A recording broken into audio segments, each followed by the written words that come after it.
worms, snails, and even the fly's eggs. Once satisfied, he will return to the trees and settle for the night.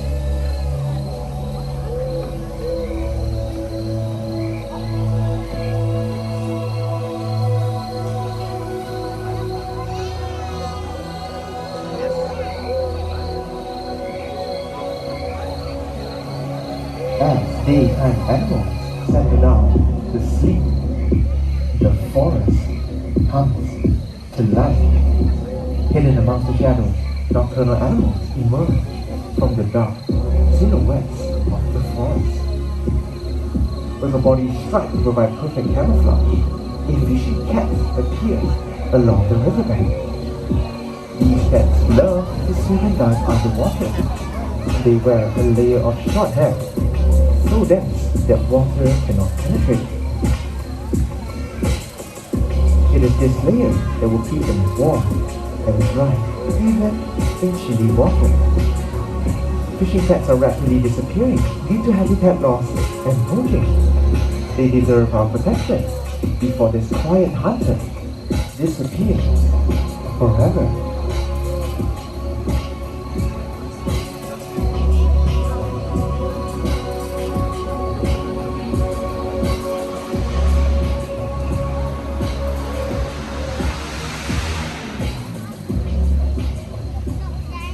Now, very good evening and welcome to the world of the night predators.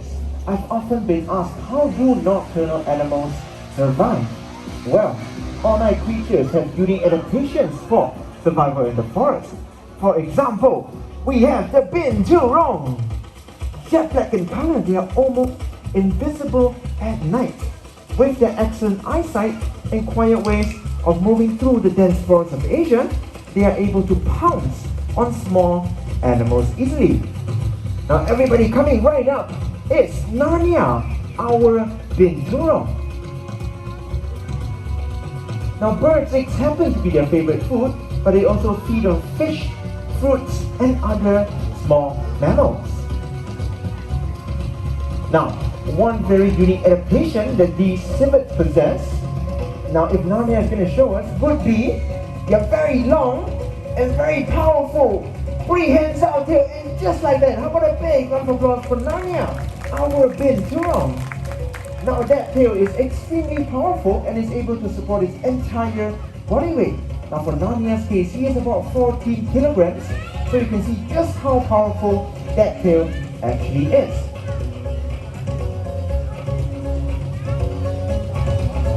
Now the binturongs are also known as the Asian bear cats due to their short stubby legs and bear-like walk.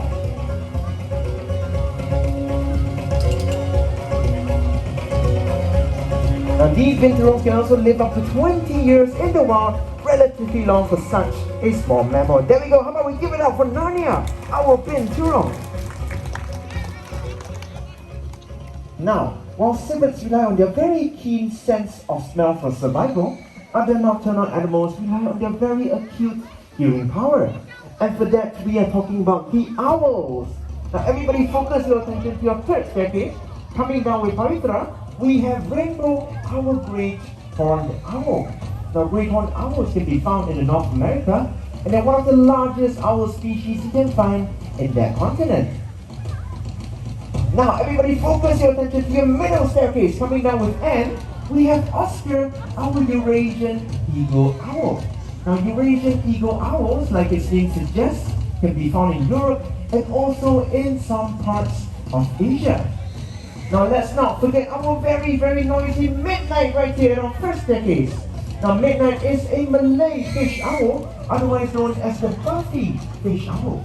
Now Malay fish owls can be found in Southeast Asia, and they're one of the most common owl species you can find right here in Singapore. The owls are known to be the quietest raptors in the world when it comes to their predators. Anybody here, who says that these owls are very quiet when they fly? A show of hands.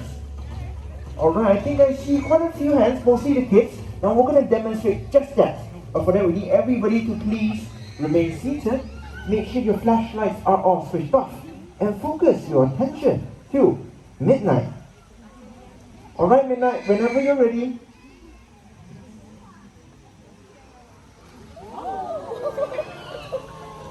There we go, with another very beautiful flight. How about a big round of applause for Midnight, our Malay fish owl, once again. Now, as Midnight flew over your head, you realize that its wings made no sound at all. Now, they can do that because they have softened edges on their wingtips.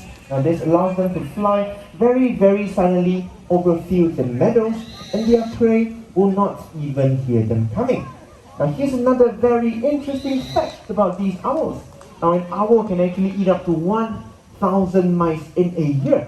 Now, this is very important because they act as a biological control to help control the population of rodents, especially important in the agricultural sector. Alright, with that, how about we give a big round of applause to Midnight, our Malay fish owl. We have Rainbow, our great horned owl.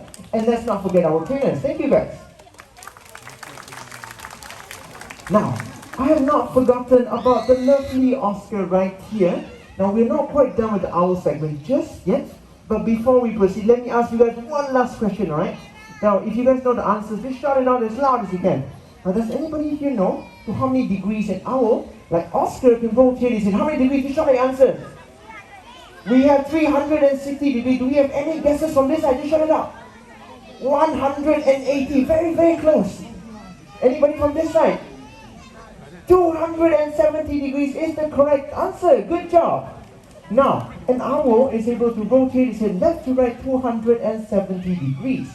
And today, Oscar is going to show you just that. Alright, and once you're ready, take it away. Alright, that's one end. Let's see if you can. Ah, there we go. That's 270 degrees. Now, I think that was a little bit quick. Now, do you guys want to see it one more time? Alright, and can we do it one more time for everybody?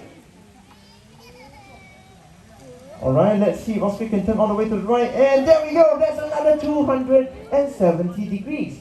Now, an owl's eyes are not like the humans. They are not able to move their eyeballs left to right or up and down.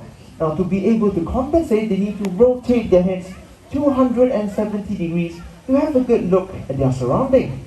Now, they can do that because they not only have a very long and very flexible neck, they also have twice the amount of neck vertebrae compared to us humans. Now, us humans, we have 7, and these owls have 14. Alright, with that, how about a big round of applause for Oscar, our Eurasian eagle owl, and we have Anne, our human being. Alright, let's not forget Shalini with the perch. Thank you. Now, from the kings of the skies, let's now move on to the African continent. Now, for this next segment, we're going to meet up with one of the smallest species of canines you can find in the deserts of Africa. Now, a gentle reminder once again, if the animal comes close to you, please remain seated and do not reach out to touch them, alright? Now, everybody focus your attention to the right-hand side of the stage. Coming up very soon will be Talia, our fennec fox. Now, fennec foxes have a very large ear-to-body ratio. They have these large ears measuring up to 6 inches in length. Now, they use these ears to listen for their prey hidden underneath the surface of the ground or in crevices. Now, do not be fooled by this dainty little fox. These foxes can jump up to 1 meter in height and also spring forward 1.2 meters to either catch a prey